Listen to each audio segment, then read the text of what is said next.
घने जंगलों के बीच बसे छोटे से गांव पवनपुर में था एक पुरानी जीर्णशीर्ण हवेली जो गांव के किनारे पर अशुभ रूप से दिखाई देती थी।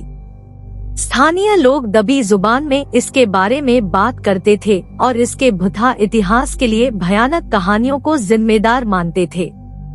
कहा जाता है कि भूत बंगला के नाम से मशहूर यह हवेली शापित थी और कोई भी अंधेरा होने के बाद इसके पास जाने की हिम्मत नहीं करता था।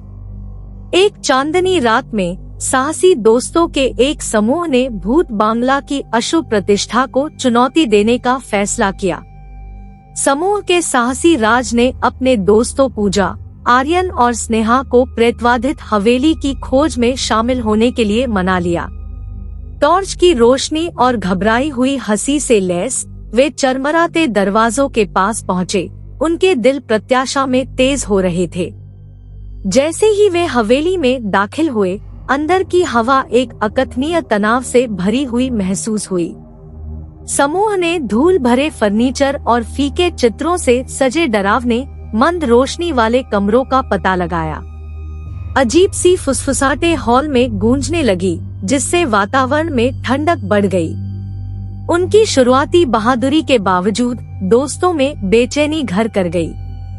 एक कमरे में उन्हें एक प्राचीन डायरी मिली, जिसके पन्ने समय के साथ पीले हो गए थे।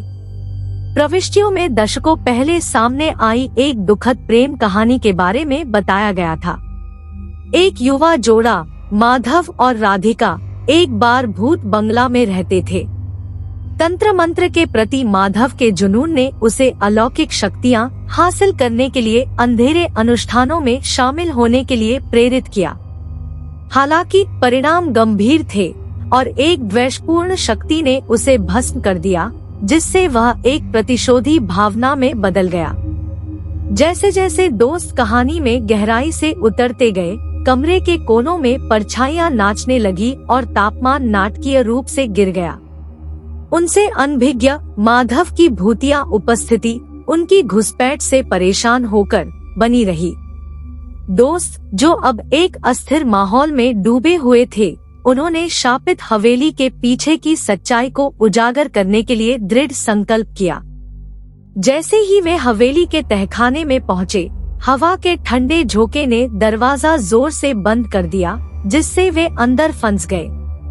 दहशत फैल गई और उनकी फ्लैशलाइटें टिमटिमाने लगी, जिससे दीवारों पर भयानक छाया पड़ने लगी।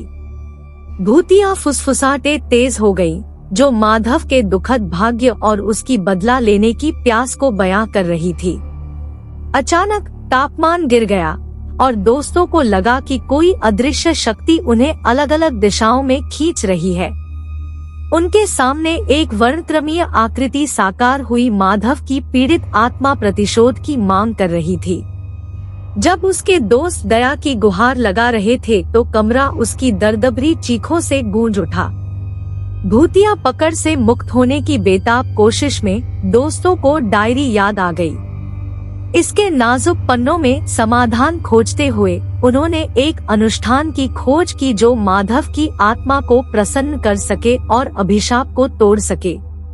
अनुष्ठान के लिए उन्हें हवेली के भीतर छिपे एक पवित्र ताबीज को ढूंढना और एक सफाई समारोह करना आवश्यक था।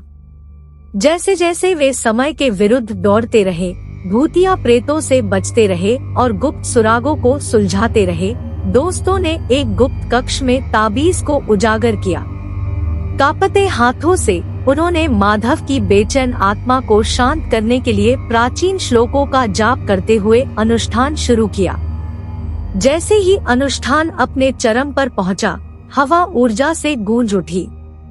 प्रकाश की एक चकाचौंध चमक में माधव की आत्मा प्रकट हुई। उसकी पीड़ा भरी अभिव्यक्ति नरम हो गई। दमनकारी माहौल खत्म हो गया और दोस्तों ने खुद को हवेली के प्रवेश द्वार पर वापस पाया। अंततः अभिशाप टूट गया। भूत बांग्ला, जो कभी भयावहता का घर था, अब शांत और स्थिर खड़ा है। दोस्त थके हुए लेकिन विजयी होकर सुबह की पहली किरण के साथ पवनपुर को रोशन करते हुए हवेली से चले गए। ग्रामीण, जिन्होंने दूर से अलौकिक घटनाओं को देखा था, युवा साहसी लोगों के साहस पर आश्चर्यचकित थे। भूत बंगला, जो अब भुतहा नहीं रहा, शांति की झलक पा गया और गांव धीरे धीरे अपनी शांत दिनचर्या में लौट आया। फिर भी दोस्त उस भयावह रात की पुरानी यादों से छुटकारा नहीं पा सके। भुतहा हवेली ने उनकी दोस्ती और साहस की परीक्षा ली थी और उनके जीवन पर एक अमिट छाप छोड़ी थी। जब उन्होंने अब शांत भूत बांग्ला को देखा तो वे आश्चर्यचकित हुए बिना नहीं रह सके कि क्या कुछ कहानियों को अबाधित छोड़ देना, अतीत की छाया में छिपा देना बेहतर है।